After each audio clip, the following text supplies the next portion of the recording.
Oh, sorry. All right, so I think we're gonna start, Fiona, if that's okay with you guys. Yes, sure. You're all ready? We are. Thank you so much. All right, so I'm really excited to present Fiona and her team to discuss SDGs in co-ops and how to measure them. I'm gonna let them speak now. So thank you very much for attending and have a great presentation. Okay, thank you, Edward. Welcome to our session. It's entitled Made for Co-ops by Co-ops, the development of cooperative designed indicators for the SDGs. My name is Daphne Rickson, and today I'm presenting with Fiona Duguid and Eric Gosling. Jose was unable to join us today. If you could move it along, Fiona. I'm with St. Mary's University in beautiful Halifax, Nova Scotia, and we have a center at the university. It's called the Center of Excellence in Accounting and Reporting for Cooperatives. And I'm the executive director of this center. And I also teach accounting in the undergrad and the master's programs. So our Center of Excellence was formed in 2007, and we conduct research into pretty much anything related to co-ops and credit unions and accounting and reporting. So we look at the financial and non-financial reporting. We look at social and environmental, some of the characteristics and behavior of capital and cooperatives and accounting for members' funds, et cetera. So kind of a wide range of topics. So it's not just, your standard financial statements. Our role is much broader than that. Next slide. So in addition to the Center of Excellence at St. Mary's University, we also have what we call our sister center, which is the International Center for Cooperative Management. And it's been around since 2003, and they offer a master's program and as well as graduate diplomas, certificates. All of their educational offerings are done part-time and all online. And as I mentioned earlier, both Fiona and I teach in that program, and Eric is a survivor of the program. Eric is a graduate of the MMCCU program. And in addition to the formal part of the educational offerings, the center also conducts various professional development 1, 2, 3 day type of seminars for folks in co-ops and credit unions targeted to practitioners. Next slide. So the objectives of this workshop is for us to learn more about the SDGs, the Sustainable Development Goals. And specifically, we want to talk about SDG measurement and reporting and why you should care about that. And we also want to learn about how cooperatives can connect with the SDGs. And finally, we'd like to give you an opportunity to participate in designing some of these SDGs for co-ops, looking at reporting indicators and metrics. So I think we want to take a moment here to kind of test everybody's knowledge of what you know about SDGs. So turn it over to Fiona, who's going to do a poll here. Okay, we're going to get interactive, folks. As I said at the beginning, for those of you who are already on the line, this is an interactive workshop. Unfortunately, it seems like we can't use our mics, but please be using the chat bars. And we're going to start us off right now with a poll. So I'm going to launch the poll. So everyone should be able to see 2 polls up there at the moment. Just gauging your knowledge of the SDGs. So the first question, as you can all see, are what are the SDGs? People might be thinking, what are these things? And then we have another one about how would you rank your knowledge about them? So please fill it in. We have 37% filled it in. You got 30 more seconds. So have fun with this, jump in. Let's see if we can get a full 100%. Now we're at 75. We can, if Fiona, if you want, we can take questions, and I can allow them to talk. So if you want to talk, please either raise your hand or put it in the chat box, and um, I'll allow you to speak. I'll give you the mic. Oh, fantastic. This is great because we're going to be all interactive all the time here. And this is just the starter moment here. We got still at 75%. Could those last two get in there? You got about 5 seconds left to get your vote into the poll. All right, I'm going to close the poll. Thank you, everyone, for participating. And now I'll share the results. We didn't seem to fool anyone with the spotted discouraged giraffes or with the strong dream generator. It seems like everybody is familiar with the SDGs in that they are the Sustainable Development Goals. So thanks, everyone. And then also, this is great. Thank you for sharing how you would sort of rank your knowledge. So this is totally great. We're going to jump in and support you to learn more about the SDGs in this session. And importantly, how we can start to really make those connections in a very quantitative and qualitative way to your co-op's impact. So thanks, everybody. You can see we've got some people who are just at the very early stage of knowing about them, and then others who have dabbled and thought and played around with them a little bit. So we're going to do exactly that, even more coming up. So stay tuned. I'm going to turn it back to Daphne. Thank you, Fiona. If you could move it along to the next slide, please. So back in 2015, the United Nations, comprised of 193 countries, including Canada, adopted the 2030 Agenda for Sustainable Development. So since the signing of this, of course, there's been a trend towards a growing interest and need for how on earth we're going to measure and report on the SDGs. And it's interesting to note that according to a study conducted by PricewaterhouseCoopers, which was based on 729 publicly listed companies in 6 countries, 72% actually did mention SDGs in their annual report. However, the bad news is only 23% included meaningful quantitative performance metrics, indicators, and targets. And that's what's really important in terms of driving this forward into the operations of cooperatives and credit unions. And in the Canadian environment here, there's no cooperative. The Canadian cooperative sector does have over 6,000 cooperatives, but at the present time doesn't really have the mechanism to design, measure, and report on the SDGs impact for their sector. And this would be wonderful if they could do that. Next slide. So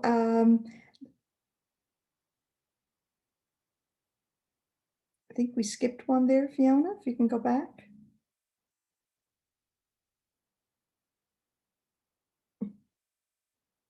So looking at the literature on SDGs, certainly the SDGs were designed to address the global challenges related to poverty, inequality, climate, environmental issues, prosperity, peace, and justice.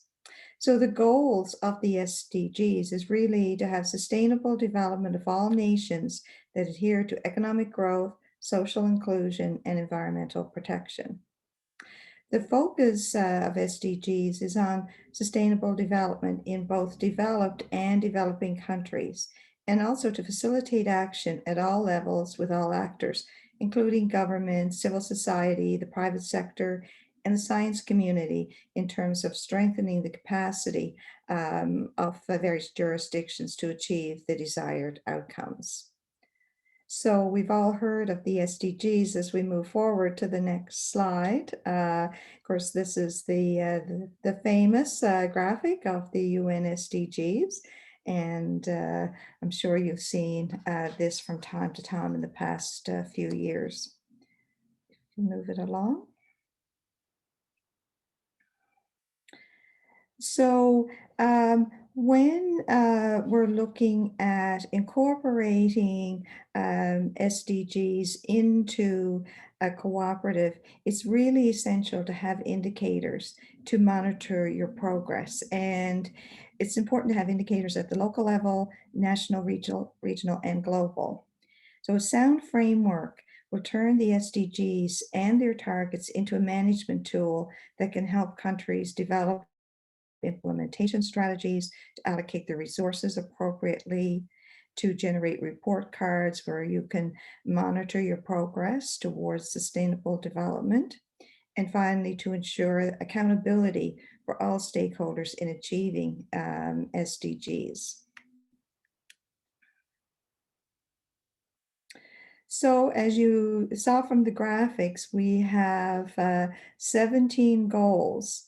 Then it gets more interesting. There's 169 targets. And finally, 247 indicators. It's really enough to make your head spin. Even for me, I love numbers, but these are a lot of numbers. So what we're looking to do is find a way to distill this down into some key areas that would be of interest and would be appropriate for cooperatives. So why should you care about the SDGs? The main reasons are when you take action on the SDGs, it does help build resilience, stability, it contributes towards peace and public security. And really, the future of our environment really does depend on adoption of SDGs and work towards improving performance on the SDGs. So why should you care about the SDGs? When you look at it from a cooperative perspective, you would think cooperatives, more so than perhaps any other type of business structure, should have an interest in SDGs and be taking an active role, a leadership role, in fact, in this. So if you look at cooperatives, are often community leaders. It's important for cooperatives to understand the impact that they're having on their communities. Benchmarking is really important. You might think that you're doing really well on one of the SDGs, but perhaps when you compare to your peers, maybe even though you've improved over time, maybe your performance is still well below the other co-ops, say, in your sector. So that will give you an opportunity to do some networking and learn from your peers and see what you can do. It's also important that when you're making plans to be strategic in terms of including some of the key areas of SDGs that would apply to various cooperatives. It's critically important to communicate the impact, and co-ops are famous for not, really bragging about what they do. They do a lot of great work, and certainly over the last few years where I've been looking at cooperatives' annual reports and their websites, they don't often take credit for all the great work that they do. It's also important for cooperatives to be forward thinking, and really the SDGs is a way of doing this, to think about how you can, along with your co-op members, try to think about the future and how the co-op can have an impact on that. And it also, of course, helps differentiate and nurture competitive advantage. So if a co-op has a particular advantage on some of the SDGs compared to similar organizations in the for-profit sector, then this could help differentiate you from the competition, so to speak. Daphne, we have a question in. Can I allow that person to speak? Yes. All right. So you can go ahead and ask your question.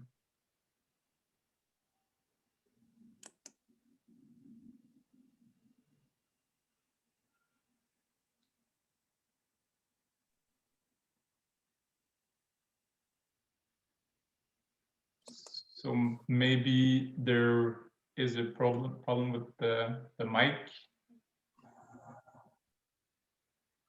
All right, so I'm sorry to have interrupted you, Daphne. We're gonna go ahead and continue your presentation. Sorry about that. Okay. Okay, so I'm just going to advance the slide then. And I'm going to jump in actually. It was okay timing, don't worry. Thank you, Daphne, for setting us up, understanding what the SDGs are, and why we should be thinking about them in terms of our co-op sectors, and then also how we can actually start to get at this. And this is really sort of one of our sort of pivot moments in the presentation and workshop that we're running today. So as Daphne said, there is a direct connection between the principles and the SDGs. And this has been shown in a number of different kinds of ways in terms of both research and the lived experience of co-ops. There's also this tremendous opportunity, given this connection between co-ops and the SDGs, and the principles, to now actually really embrace as a way of understanding the impact that we have and that co-ops have around the world. And as Daphne said, though, like, how do we get this done? This is the real practical applied moment. Like, how do we do this in co-ops? And so this is one of the things that we have been working on for the last couple of years. We've been working on a project that is really applied. It is a university and community partnership project with the co-op sector. One of our lead partners is CMC, Co-ops and Mutuals Canada, and they have been supporting this project. CRC is the academic project. And we did receive money from the federal government of Canada, SHRC, to be able to work on this, as well as an ongoing support of CRC in the process as well.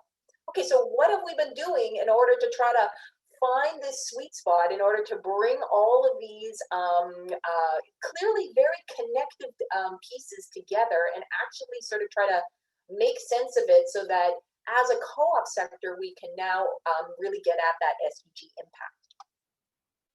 So we form, I'm going to hit the methodology in just 2 slides and talking about it in 2 different ways.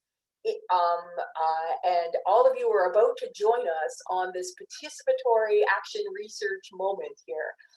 We've been working with a pilot group of people in Canada for a number of years now, in order to try to nail down how exactly to go about doing this. We knew that from the university space, it really needed to come from a grassroots space.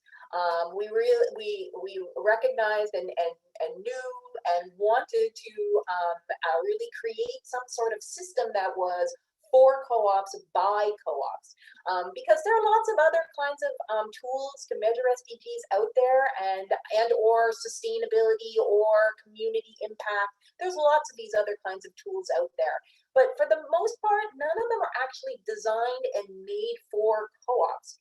Co-ops adopt them and massage them and make them the best that they can make them for that co-op structure and model. But none of them have actually been designed for co-ops, by co-ops. And so this is what we headed out into the field to work with co-ops to do. So you can see there, we recruited folks to be able to come in from different types of co-ops, big co-ops, small co-ops, nonprofit co-ops, for-profit co-ops from all different industries, in terms of sort of that maturity. They've been around for a long time, or they're just brand new, sort of in that more startup space. We started with some webinars to kick off and to recruit. We then did a number of online surveys, one in order to sort of get that baseline knowledge of where people were at, and then to now start to move through all of these indicators. I'm going to put that in the parking lot just until the next slide. We also ran an online discussion board, which, to tell you the honest truth, we were surprised. We thought it was going to be really vital and dynamic, but it ended up being a bit of a flop. People just didn't want to engage on yet another app, just yet another tool. So this is why we really turned back to the old school email and running surveys instead. So it's some interesting methodological lessons just on where people are at and just how much information is coming at them. I'm going to turn us now to that indicator moment. As Daphne said, the SDGs, they have 17 goals and then targets and then indicators to measure those targets. This is all a part of the system of being able to get at either quantitatively or qualitatively that impact piece. So how could we work with this to create something that was in fact going to be really relevant to co-ops? So you can see here from the slide, we took over 474 metrics out there by strolling all around. We looked at these other tools that already exist. We looked at the SDG tools. We looked at Sonia Novkovich did some preliminary work thinking about indicators. We worked with her stuff. We worked with the other frameworks and tools that already exist out there in order to really pull together. Clearly, there were lots of overlaps, so it was really about a matter of nailing down what exactly it is that would be helpful and supportive and interesting for the co-op sector. Okay, so then what did we do? We associated every indicator to an SDG. So you'll see in where we're going to take you in just one moment, you'll see how we've connected the SDG goals to each one of these metrics. So you're going to see that in just one moment. We also were able to connect each co-op principle to every one of these indicators. In this case, we're not going to ask you to spend some time on that, but just know that we already also did that work to be able to really bring together the co-op movement and the co-op principles to the SDGs. And then we ranked them. What are the most frequent ones and what are the least frequent ones in order to start to whittle down this number. So then that helped us to get down to 151. Then we went ahead and applied another round of analysis, which really takes us to this third piece, where we brought these 4 criteria to the mix. What do we think is important for stakeholders? And I'm going to ask you to keep that in your mind. What do we think is feasible for stakeholders? So these are the co-ops themselves. What is feasible for them to actually collect and do? And then we also wanted to think about relativity. So is it relative? Do we have to take this into consideration with something else? Or is it a standalone kind of indicator? And then finally, is it more sector specific? Because what we're really looking for is to see if we could come up with a set of indicators that can be used across all industries and sectors, which, as you can imagine, in our co-op movement, in all nations around the world, this is a very dynamic industry, diverse space. So we really wanted to see if we could come up with something that everybody could use. So that's what brought us down to 53. And we shared it again with our participatory group. And then we were able to whittle it down again to 25. And this is the moment where we're looking forward for having you all enter into this space with us. So I'm about to share into the chat what is called a Jamboard. So this is the moment for when hopefully all of you will be able to open up that link into your computer. If you have 2 screens like I do, then maybe you could open up the Zoom screen on one and the Jamboard on another. But if you only have 1 screen, then please just open up the Jamboard because that's going to be the one that we're working with. So I'm just going to give you a few moments to jump into that. And I'm just going to rearrange some of my stuff here so that I can see that 2 people have joined us on the Jamboard. So this is great. Thank you all. Where is the Jamboard? So if you click on the link, I'm not seeing the Jamboard link. So I've just put it, I'll put it in again. No worries. I don't see the link. Wonder why. Okay. Let me, oh, you know why? Ha! That's why. Because I'm only sending it to all the people, the panelists. Sorry, Zoom automatically. Oh, here you all come. Yay! My apologies. All right, so everybody should be able to join the Jamboard right now, and we very well see that it worked. Here comes everyone. My apologies. The whole ARC is arriving. Everyone's got all their animals up there. So the welcome to the Jamboard. Now, maybe if you have a chat, like, is anybody familiar with the Jamboard before? Has anybody worked with the Jamboard?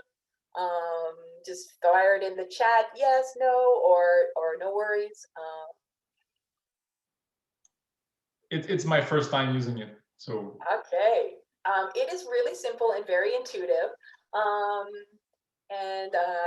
So I'm just, sorry, I'm just rearranging here a little bit, my screens. So you'll see, first of all, in the Jamboard, you have control. We're all co-creators of this Jamboard. I've just created the framework for us to work with it on. So there we go. Somebody's playing around, moving it already. So what I'll ask is if you could keep the way it looks at the moment, that would be great.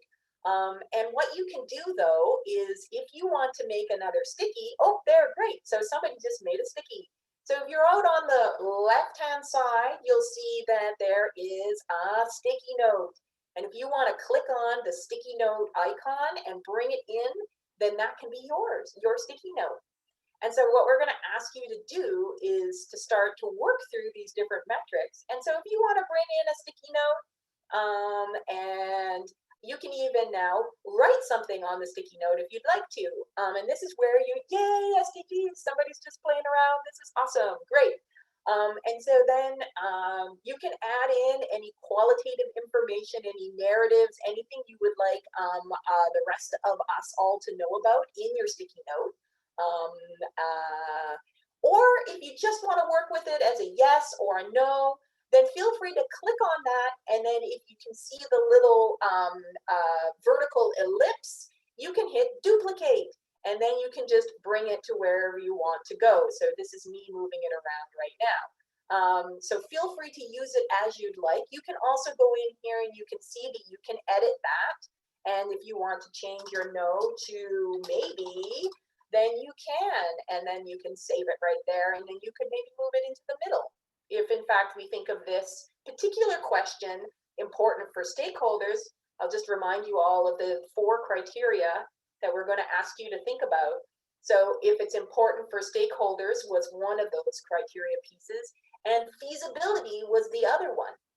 So I'm going to now turn it over to our other team member here in Eric, and he's going to walk you through these different metrics. Just before I do that though, Eric, sorry, I'm also just going to mention to everyone that, as I said, you can control. So up at the very top, you will see some arrows in the middle where it says 1 through 20, and there's some arrows there. This is how we will then advance to the next Jamboard when Eric takes us there. But if you're being really speedy and you want to think about these, then you can feel free to move along a little quicker. But we're going to start here with slide 1. Go ahead, Eric. Cool. Okay. So the last time we did this kind of Jamboard thing, people voted. So if everybody writes in yes, important for stakeholders, then we kind of see how many yeses we get. Right, somebody's right again, absolutely. Then we kind of get a feel of where you're all at in terms of vote. You can also type in some questions here, and we'll answer them as we go along. So the first, we call them metrics. So the first metric is how many members attended the AGM. The reason we call them metrics is that we sort of changed from indicators to metrics because in and of itself, how many members attended the AGM is an absolute number. So it doesn't really indicate anything. But what we do is combine that with profile metrics. So in the profile, we ask, what is your total number of members? And with that, and how many members attended the AGM, we can come up with a percentage. And so we know what the percentage of members attending.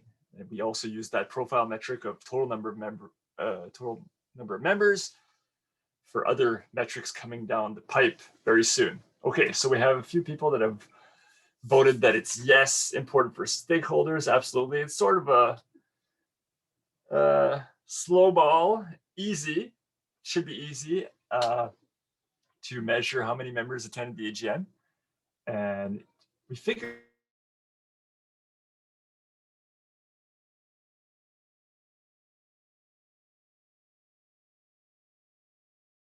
some people might think it's not important. A few seconds ago, somebody posted, depends which stakeholders. And yeah, it's true. It's true that some stakeholders won't care. Will suppliers of your co-op care how many members attended the AGM? Maybe not. But we want to consider stakeholders in this sense, maybe the stakeholders that are more within your co-op, members, worker members, clients, consumer members. Okay, nobody voted in the feasible section. Is it feasible? Is it easy to measure how many members attended the AGM? Maybe you haven't voted because it's sort of a no-brainer. Should be pretty easy to collect that information. Okay, I'm not seeing any questions here. So maybe we can move it along to the next metric. Just 2 secs. I'm just also monitoring the chat, Eric. If anybody's having any troubles or anything with Jamboard, feel free to put them in the chat and we can help out. I can see unfortunately, one person is not able to do it on the phone, but I guess they're hopefully watching it as we go through what others are thinking. And the Jamboards are all very similar to this, as if anybody's gone forward. So don't worry, it's not a brand new learning curve for every slide. So feel free to jump in, put in your ideas, put some comments, questions in. You can keep it in the important for stakeholders sort of continuum of yes and no, or the feasible continuum of already got the co-ops already have the data, and then already through to like they're going to have to collect this data in some way. And we will be discussing this for each of these metrics that you can see up at the top, which is the key question. Importantly, also, as Eric was saying, all of these are now connect to these different SDGs. So, for example, we can see that how many members attended the AGM could really speak to this idea in the broad sense of peace and justice and strong institutions, which is one of the goals. Membership and participatory democracy within institutions or organizations can help to build strong institutions, just institutions, and peaceful regions as well. It can also help to build up the reduced inequities that can emerge within communities, can emerge within the different membership by having an opportunity to vote, and then where we see how many people come to the vote can also help to understand this. Sorry, Eric, just jumping in just a little. We'll see that this themes continue through as we go along in the Jamboards. Maybe for the person that's on the phone, can you show the metrics on the Zoom as we move through them so they can see at least the metric itself? I think it's that they can't interact, but they can see it on their phone. Or is that not the case? Sorry, I was thinking they could just see the Zoom, so I was wondering if we could just put this each metric up on the PowerPoint as we move through them. Okay, I'll see if I can make that happen. I'll advance our slide to Jamboard number 2. Okay, so number 2 on the Jamboard. Okay, all right, okay. I'm seeing the discussion there. All right, excellent. Okay, so number 2, Jamboard, people have already voted on there. What is the number of new members added during the last fiscal year? Okay, so people are voting, important stakeholders. If you have any questions, you can throw them on there too. Basically, we just take that and then divide it into the total number of member profile number we have, and then we see if the membership is growing. And we have another metric later that may not be on this, it's not on this Jamboard, but it's in our survey that asks how many members have you lost during the year. So maybe you added 10,000 members, but 20,000 withdrew their membership or their membership share. So you've actually gone down. So we collect both, so don't worry about that. Okay, so somebody added a comment, important for stakeholder to know how sustainable is the co-op. Yeah, for sure. If you're adding new members, you're still around and you're maybe still pertinent. Should find a way to do it. Interesting. Yeah, if they can, if you can't figure out how many new members you added this year, it'd be probably a good idea to figure out a way to measure that. Yeah. And as Eric said, some of these earlier ones, we're starting us all off in the sort of low-hanging fruit of potential indicators and potential metrics to be able to understand the impact. So as we go along, we're going to see how maybe in terms of that feasibility piece, we're going to most likely see it shifting over here. So to that person's point, like they really should be able to find a way to understand this particular one about themselves, because other indicators could maybe be even more difficult to be able to collect information about themselves all about.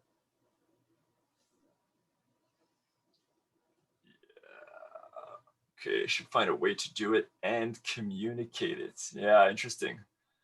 Yeah, this kind of number of new members added doesn't often show up, I find, in AGMs or reports.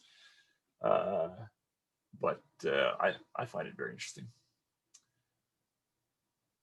Okay, is it time to move to the next one?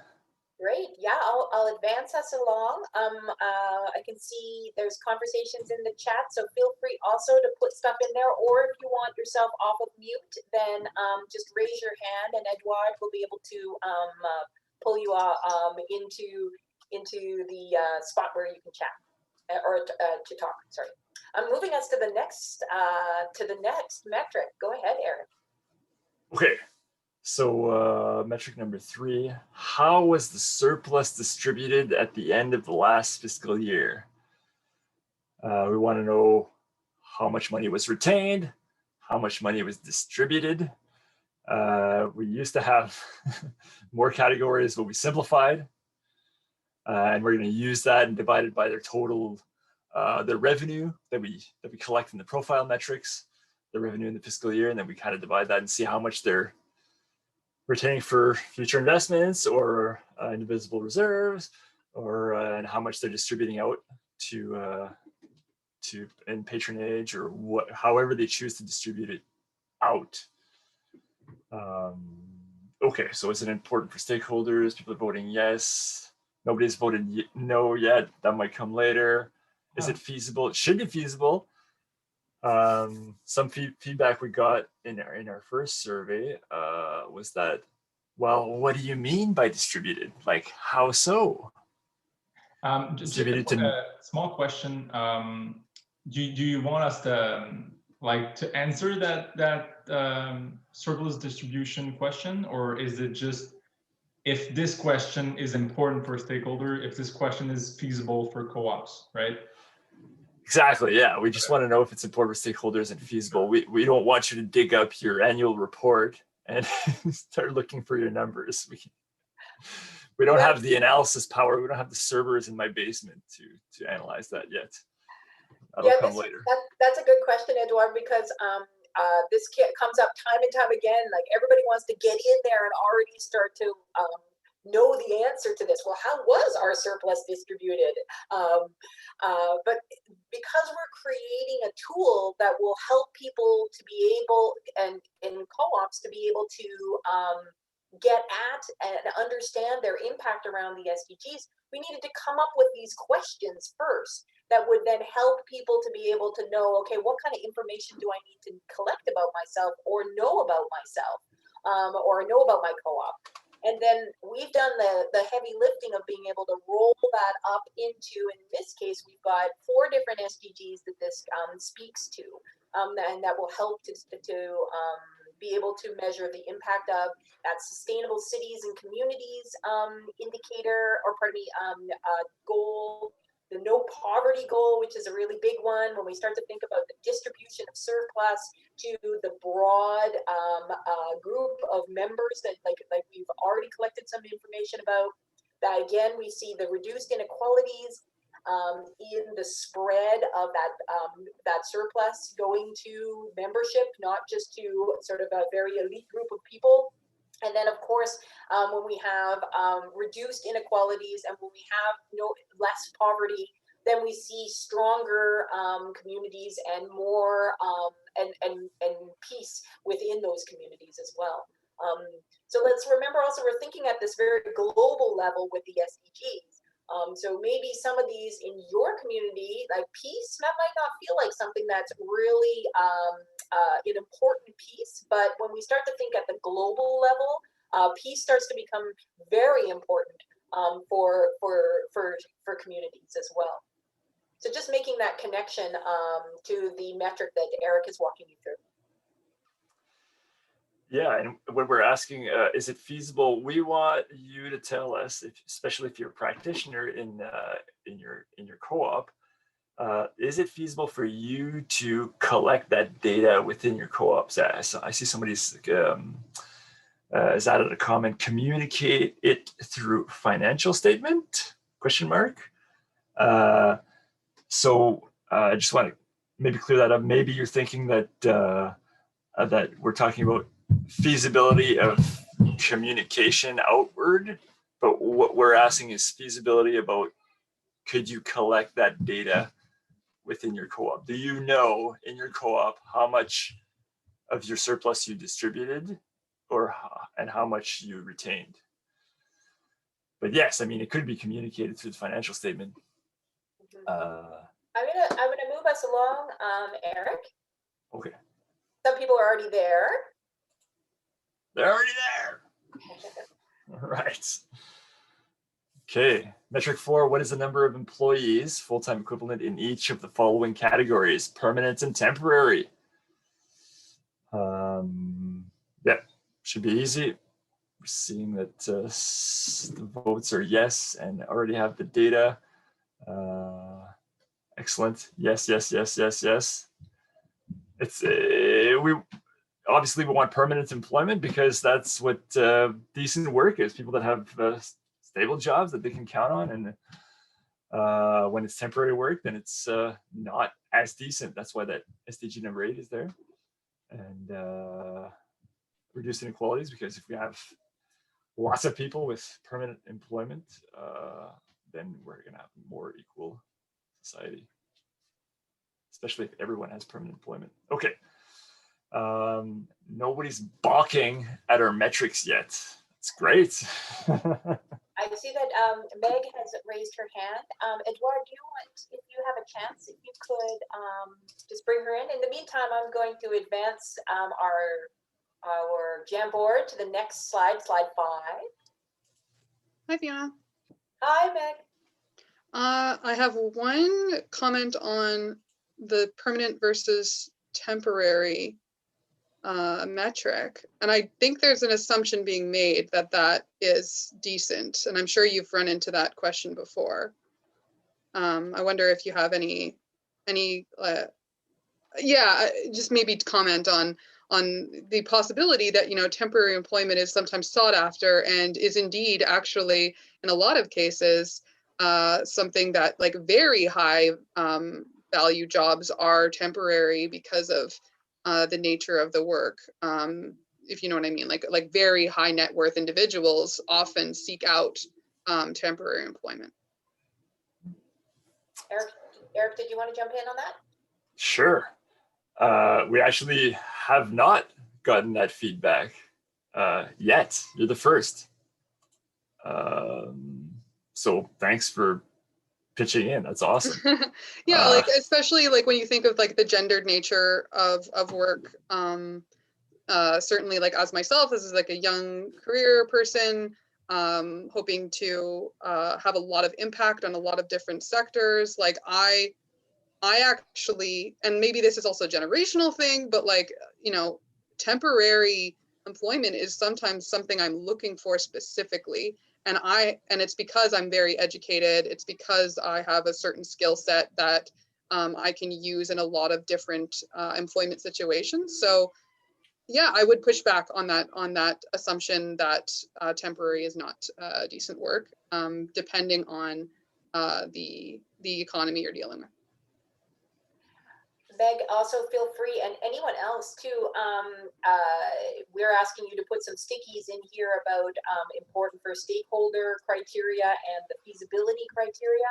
But if you also want to sort of highlight other things about the actual indicator, please do. So if you want to put a sticky in up in the actual question in the slide 4, then to capture that, because as you said, it hasn't, as Eric said, it hasn't come up in that way. What has come up, of course, is seasonal work. That one has been a big one. And again, it's how many data points will people be willing to go for, and what's too much and what's too little in terms of detail as well. So these are great points. Like what will work? Thanks, Meg. Yeah, exactly the kind of feedback we're looking for. So our job is to take that and try to figure out how are we going to make that distinction. Is it just sort of like a pop-up bubble that says, oh, maybe you want to have temporary work, or is it, do we have to add in definitions or add in like an other box and have people fill that in? So we take that feedback, and that's why we're sent out a survey, and we try to figure it out from there. So we're going to take that and try to do something with it. Meg. All right, what's the next one? Okay, what is the number of non-voluntary layoffs of employees, full-time equivalent in the last fiscal year? This one has changed a bit because originally we had just what is the number of layoffs, but then sometimes worker co-ops will voluntarily sort of lay off some of their workers because the revenue has come down and some of these workers could find employment somewhere else. I'm thinking about the construction business. Often it's seasonal, and so they might lay off some worker members to get by. So we wanted to get at non-voluntary layoffs of employees in the last fiscal year. Again, looking at decent. Sorry, go ahead, Eric. Yeah, looking at decent work and sustainable cities and communities. If we have people have jobs, then there's more stability within those communities, and then also again that decent work SDG, which interestingly, as we all may have realized, that in our co-op principles, the way they currently stand, there is no work or employment principle. There's just an implicit assumption that co-ops are doing this amazing job for all of their workers and employees. Whereas, as we know, this is not necessarily the case. And so we were trying to sort of get at, like, okay, what's going on? And so that co-ops can understand better about themselves, what kind of workplace are they creating for their employees, which may or may not be members, depending on what kind of co-op it is. I'm going to advance the slide. There's some great chat in thank you, Kristen, just about the Mondragon principles and how they have implicitly put the workspace right into their principles. Thank you. I'm going to advance the Jamboard. I just want to make sure that we can get into some other ones besides the work ones too. Go ahead, Eric. Okay. Slide number 6 in the Jamboard. What is the annual remuneration of the highest paid employee and the lowest paid employee, including bonuses and benefits? And we want that in a dollar amount. Somebody's doing payroll and they should be able to get that data. Sometimes bonuses or weird benefits like, oh, you get a free weekend at the cottage, the company or the co-op cottage. That might be harder to measure, but should still be measured in a way. And this is getting at the pay ratio. This is, if I remember correctly, Kristen can confirm that. It's in the Mondragon Principles. They originally were shooting at a 6-to-1 ratio, a pay ratio. And when I was there, what they said was that when they include bonuses and benefits, they cap at 9-to-1 in Mondragon. So that's pretty cool when you compare that to corporations in North America that have, I don't know, like 100-to-1 or 1,000-to-1, which obviously creates a lot of inequality in a company or a co-op. Okay, feasibility could get the data. Okay, it looks like it's a bit more difficult to get that data in co-ops, but still doable. Okay, Kristen's saying it's 8-to-1 system there. Okay, 8-to-1, yeah. Exactly. Great. Okay. Yeah. Thanks for the details. Awesome. I'm going to take us to the next Jamboard, but of course, as you know, you get to control where you are. So if you want to add more to any one of the Jamboard slides, then feel free to go back or forwards as you want to. So if it gets you thinking about something else, feel free to go in there, make another sticky, provide us with some further information. Also, feel free to add some ideas into the chat if you want to as well. Okay, let's move to Edouard. Yes, sir. Oh, I thought you was a hand up. No, I actually had a fly. Oh, it's a fly. Okay. I'm going to move us to Jamboard number 7. Okay, 7 is what is the number of persons involved? And we use the word involved because you kind of have to toggle to the Zoom for the details on this. So what is the number of persons involved in your co-op and mutual in each of the following diversity categories? So we have the diversity categories in the Jamboard, but you kind of have to look at the Zoom, toggle there, and you'll see that we want to know for each of these diversity categories, we want to know about directors on the board, management employees, and operational employees. And originally we also had membership in general, because we want to know if the proportion of, say, women on the board reflects the proportion of women in the membership. Okay, Kristen Baker's at Barker. Is it possible to get the slides? Oh, okay, I see what you're saying. We'll get back to you on that one. You want like the PowerPoint slides, right? Okay. Okay, so there's a, okay, yes, demographic metrics are important. Okay, great comment. But we had to cut the member column because just, I don't know, we thought it's probably really too difficult to, especially if you say you're a credit union and you want to know what proportion of, I don't know, persons with a disability in your membership of the credit union. How do you figure that out? So we cut that and we just want to compare the categories of diversity between directors, management, and operation employees. And I guess, I mean, in general, if you have like 10% women on your board, well, I mean, on the planet, there's 50%, rough, bit more than 50% women on the planet. So you're probably not doing super well on your board representation, for example. To Eric's point, this is one of the big ones that everybody wants. Everyone wants to know, how is their co-op representing their population of their community, or their group, the geographic community perhaps that they live and work in. a tricky one to get at. And then they also want to know, is this representing their, who is in positions of power? Are they representing their membership and the diversity with their membership? To Eric's point, this is really hard. Everyone wants to get these numbers, but it is really hard to be able to do that because most people, due to even privacy laws, don't have this level of information even about their membership, and would have to most likely run all surveys or some kind of intake of their members, of which some members are just going to say, you know what, you don't need to know this about me. This is beyond, as a member of your co-op, that you need to know. So this is a tricky one. Co-ops want to know this because then it can really be great in terms of being able to say how representative of your community you are, or it could say, hey, we're not representing our community at all. Where is the diversity that is present in our community that is not, in fact, in our co-op?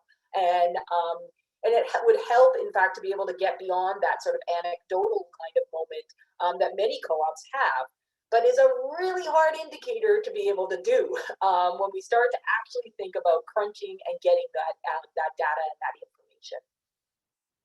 But if we could start off by getting some of this information, at least within the co-op, as Eric says, if you're able to toggle to the Zoom, then we can start to be able to say, okay, in terms of management and boards, here's where we're now having an impact in terms of gender equality, in terms of that decent workspace, those just institutions and organizations, and of course those reduced inequalities. If and depending on again what you find, how much these are your co-op is impacting this is another factor as well. I'm going to advance us along to the next one. Eric, are you there too? Sure, yeah. Okay, what is the average annual salary? This is Jamboard number 8. What is the average annual salary for the following employees? Male employees, female employees, gender diverse employees. Yeah, and the previous Jamboard slide, a couple of people mentioned consent.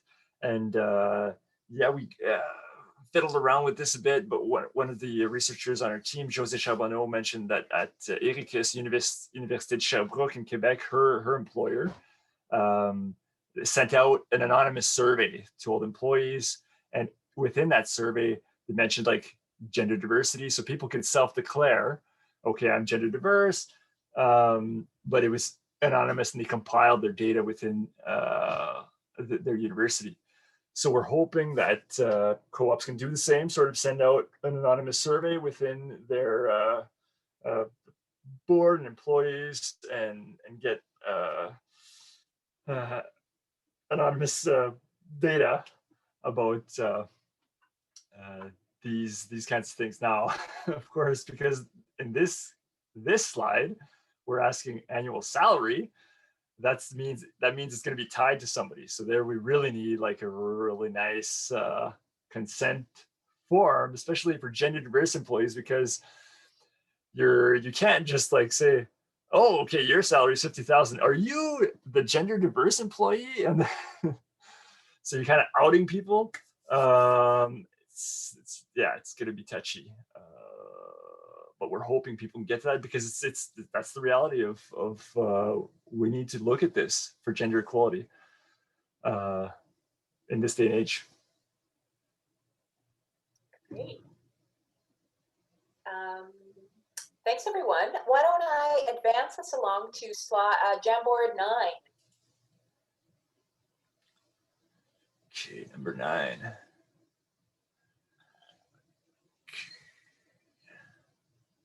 Okay, does your co-op mutual provide benefits to your employees? And if you have selected yes, which benefits?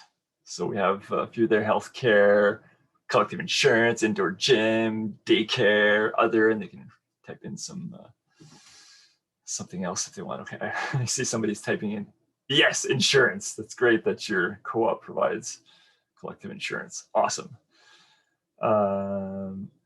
Of course, this hits a lot of SDGs because the more co-op and a mutual provides these kinds of benefits, The more it reduces inequalities, the more you have good health and decent work, and you have all those great things. We kept the list short to try to make it doable, and I see pretty much everybody's agreeing on this one. Should be pretty easy. Next. Great. And I'll just also jump in and add that, so some of these, the initial question would be a yes or no question, which isn't actually really that meaningful for the individual co-op. Do you have these things? Yes. Okay. And then now we start to get into a little more detail. If you don't have them, no. Okay. So yes, no, it's not really anything you can report back on, but there is maybe a moment there if you have answered no, to maybe say, okay, well, why don't we have some of these things? If other co-ops are working towards these, then maybe why don't we have them? And so as a result, as Daphne was saying about when we start to think about the strategic planning and what we want to be able to, what kind of impact we want to have, then maybe some of these, just to use this particular metric as an example, is a bit of a push metric for those people who have answered no.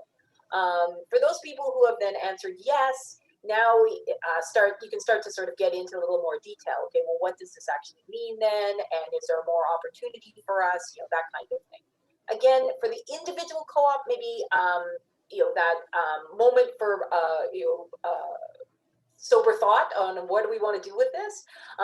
But actually, when you start to roll this up as a sector, this is where it becomes quite interesting. Like, so if you have the individual information for every co-op, that individual co-op will be able to learn about themselves from participating in using this this kind of tool. But then if it rolls up in aggregate, do you now have, you know, a better part of the co-op sector in your region or your nation or your sector? And now you see that, in fact, you know, 50% or 85% of co-ops have actually answered yes in this category, and you are a no. That might be a bit of that benchmarking push in a very big way in that sort of aggregate sort of sense as well. So we can think of these answers both for individual co-ops, but we can also think of them as you roll them up in that aggregate kind of sense as well. This just is a good example of that. Okay, I'm going to advance.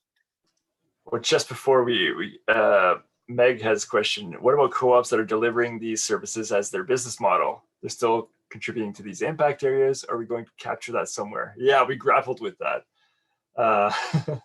We, in the profile section that we're not seeing today, we ask the co-op to identify in which sector they work, and then specifically identify which SDG they're hitting specifically. So it will be captured.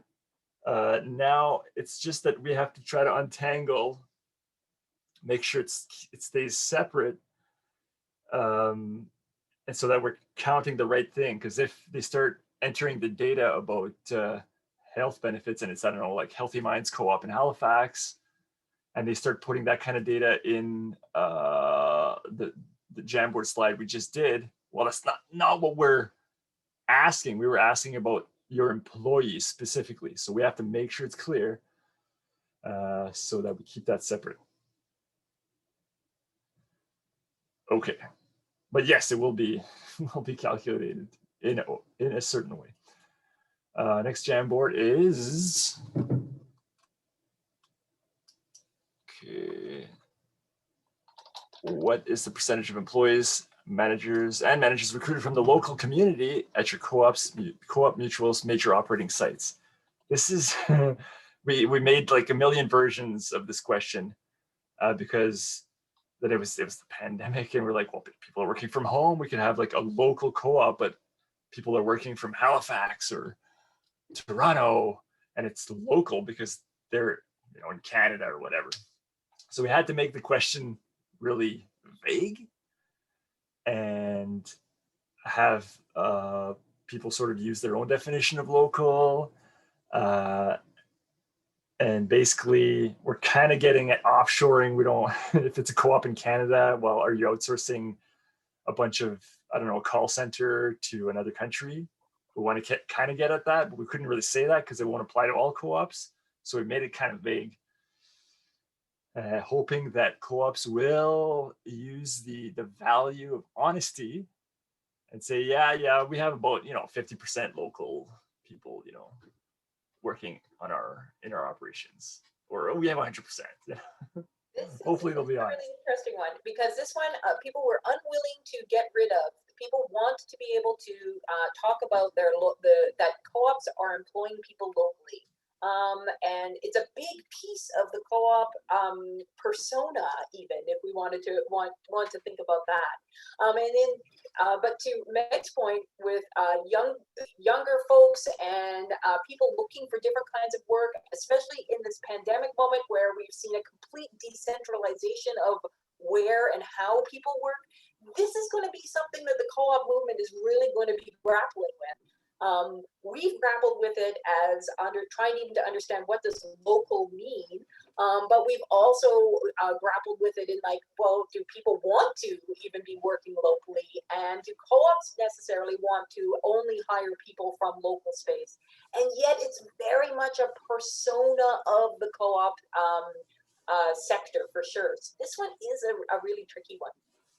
I'm going to advance the slide just so that we make sure we have some time for some others as well. And again, feel free to go forward or back and fill these in if we're going too slowly or too quickly for you. Okay, Jamboard 11, is your cooperative taking measures to produce goods or services more sustainably?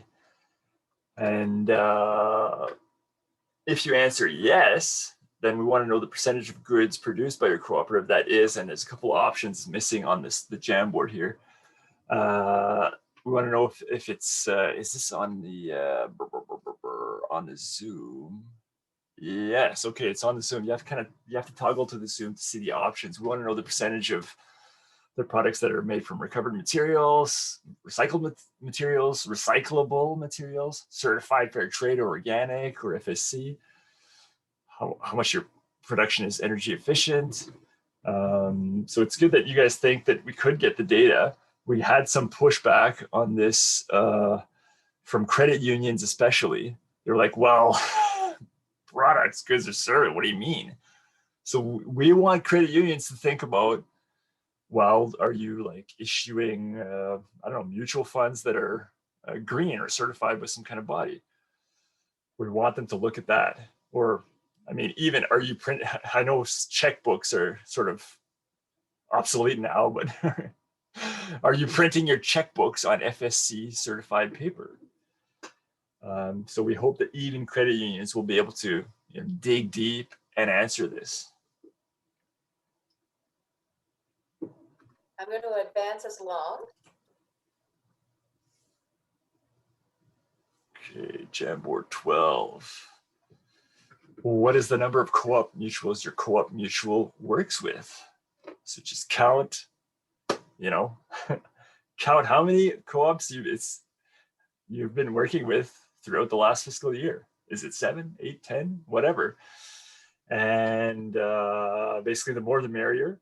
I'm glad somebody's finally balking at something. They're saying, is this important for stakeholders? No. Okay, excellent. We're kind of cheating on this one because we also want to hit some co-op principles with our metrics. And one of those principles is principle 6, cooperation amongst cooperatives. And so we want to know how many co-op mutuals you're working with. And then we want to know what kind of relationship you have. So this is where you have to toggle with toggle to the Zoom and see the kind of relationships. It's basically tick boxes, or how many co-ops you're working with that are a supplier. So we get a sort of an idea of the lay of the land of how you're partnering with other co-ops. Somebody's commenting, important to ask of credit unions. What are you suggesting? Are you suggesting that credit unions hardly partner with co-ops? I'm going to advance our slide here because I want, especially for our ACE friends who are especially curious about education and training, as are we. Yeah, Jamboard 13, how much money is spent on education training in your co-op mutual? And we're excluding specific sustainability education because you might have, webinars every Wednesday on sustainability in your co-op. So we have that in a separate metric in our survey. So this is excluding sustainability education. It's just general, what's the total amount of money? And then we want a rough breakdown of percentage that went to board, how much went to the employees, how much for the general public, how much for members. And somebody's asking, okay, could get the data. Would this include on-the-job training? Yeah, I mean, for sure. Yeah. Except if it's like just specific for your job. Here's how to use Microsoft Excel for your job in the accounting department. Like maybe that it's like too specific to your job. We're talking about this kind of education kind of question speaks nicely to again that decent work and potential economic growth SDG goal, but also starts to bring in that quality education. So whether it's training on the job or whether it's overall general public sort of awareness building of more just ways of doing business, for example, or social purpose organizations. We can really think expansively about that quality education piece, not just in that formal school sort of system, but the opportunities that co-ops have in that sort of more informal sense. We have another one here. This is the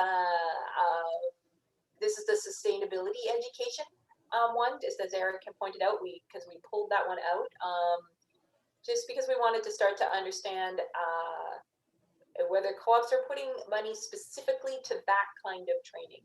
Go ahead, Eric.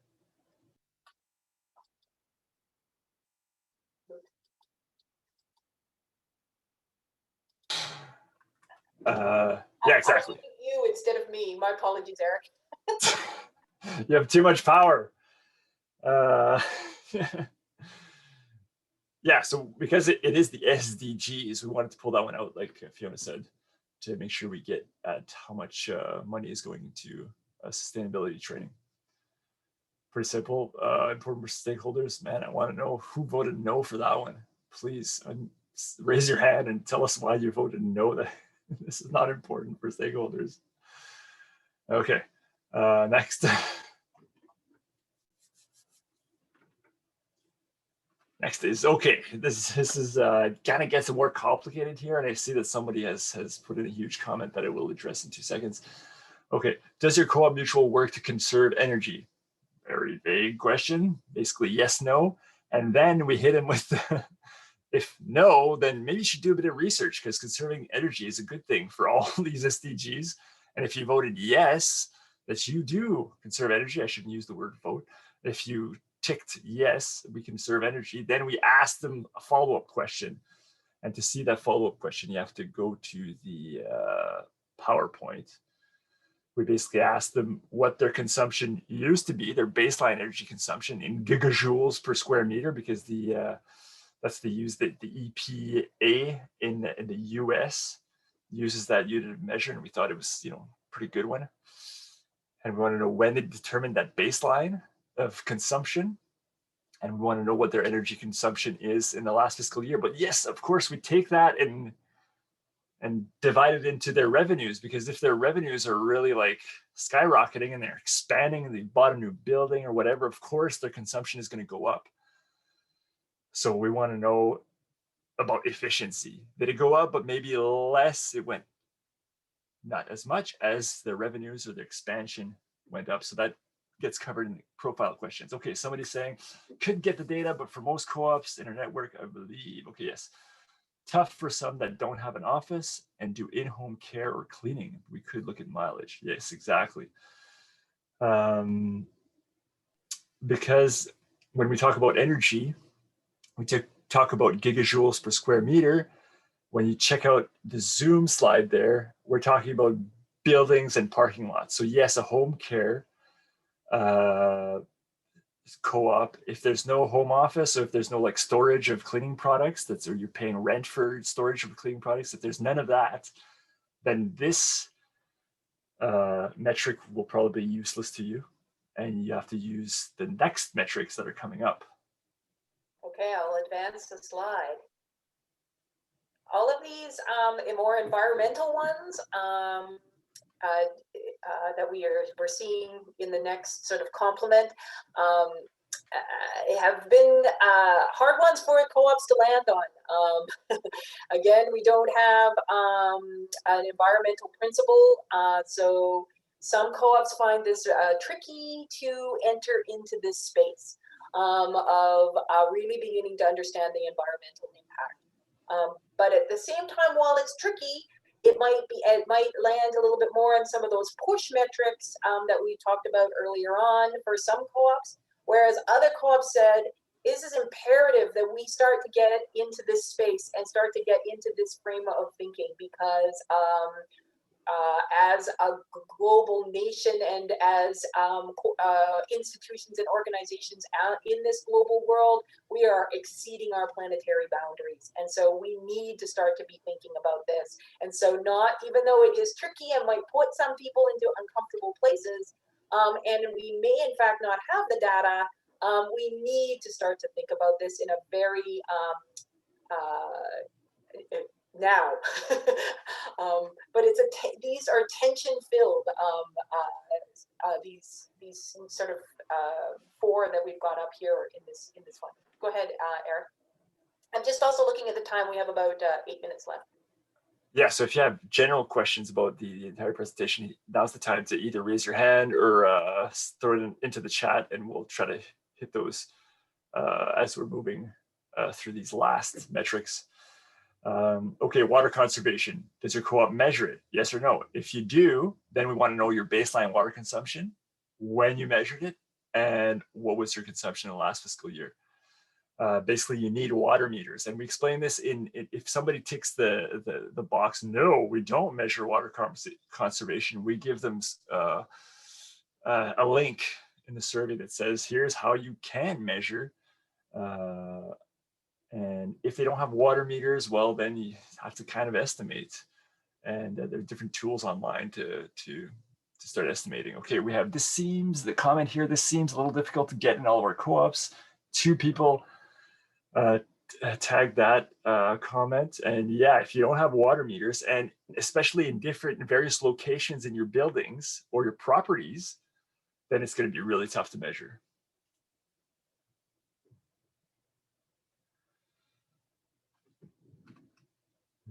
Next. Okay, this is Jamboard 17. Does your co-op mutual measure waste diversion?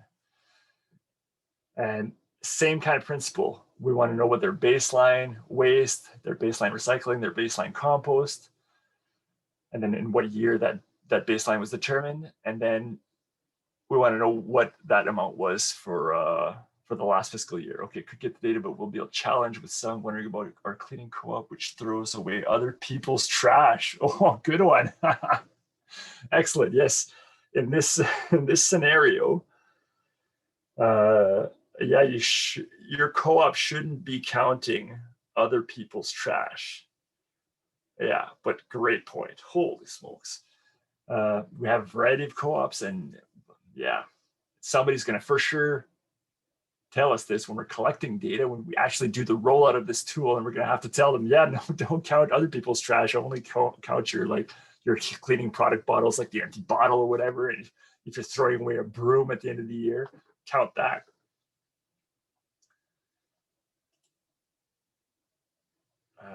Next, Jamboard.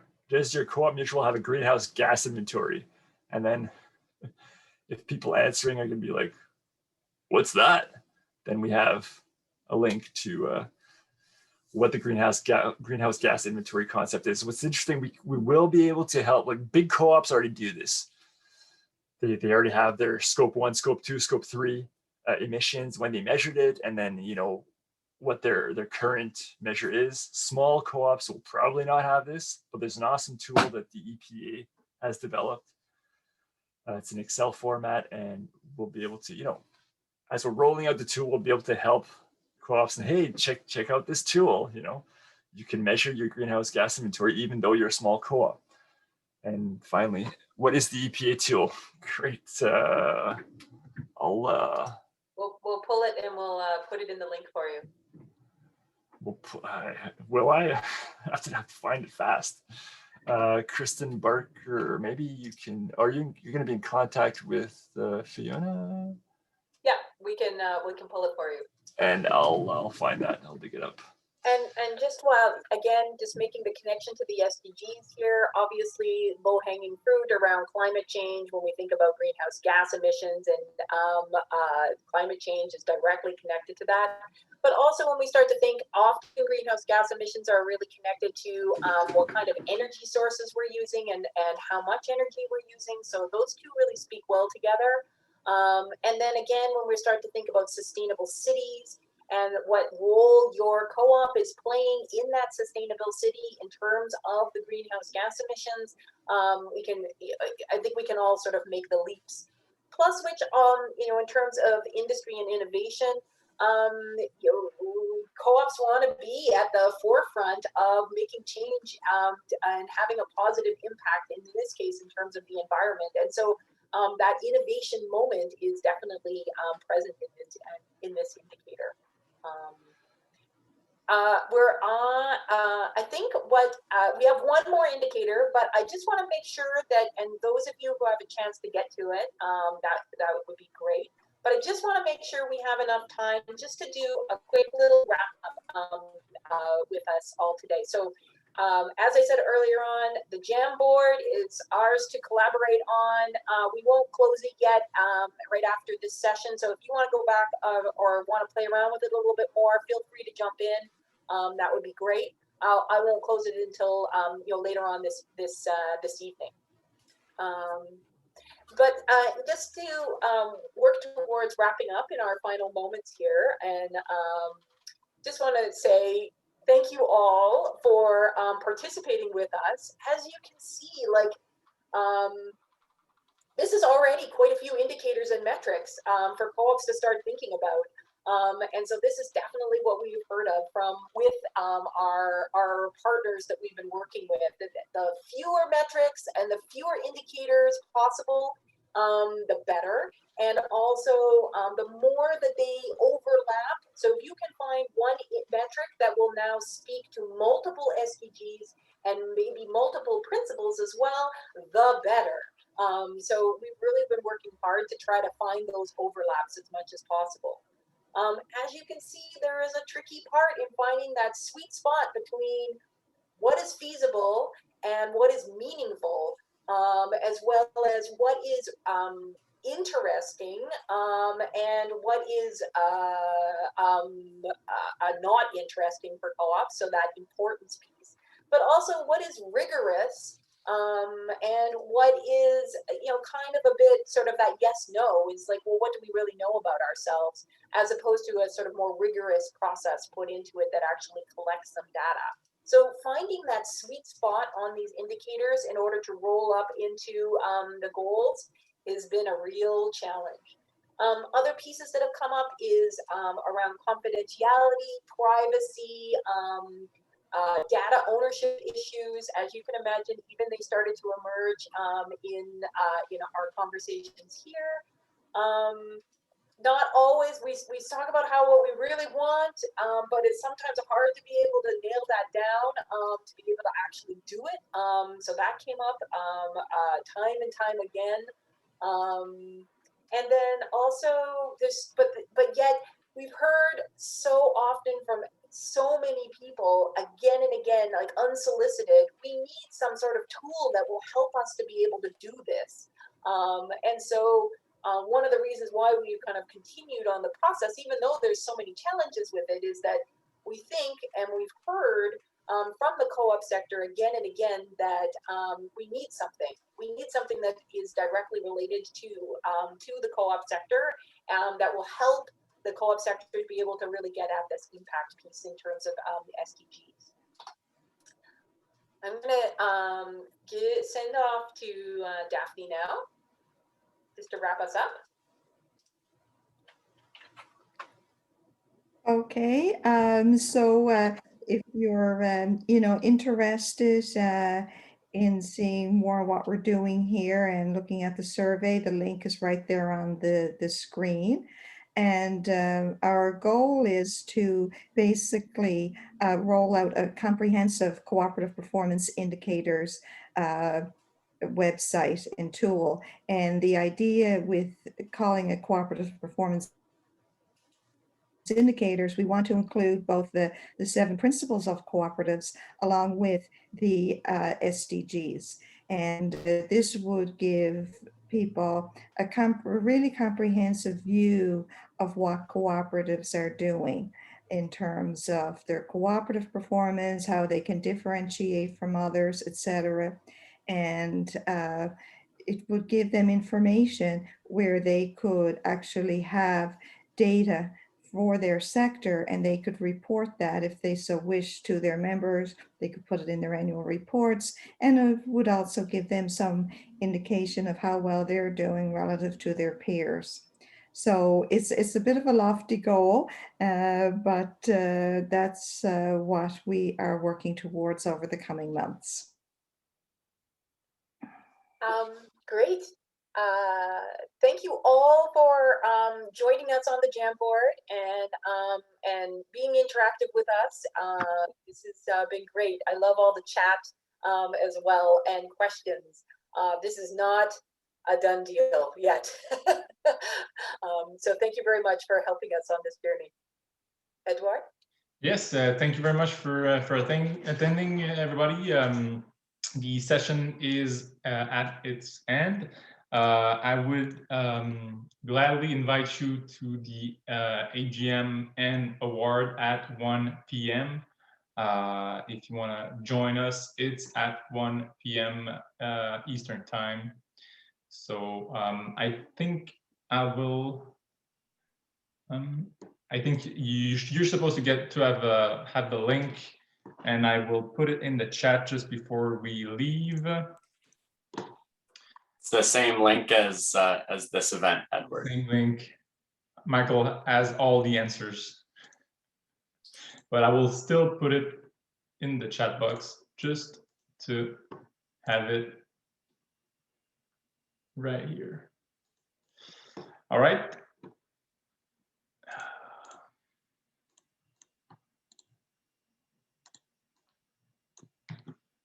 Here you go.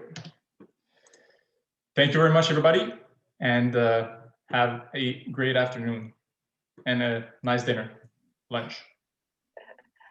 Thank you. Bye.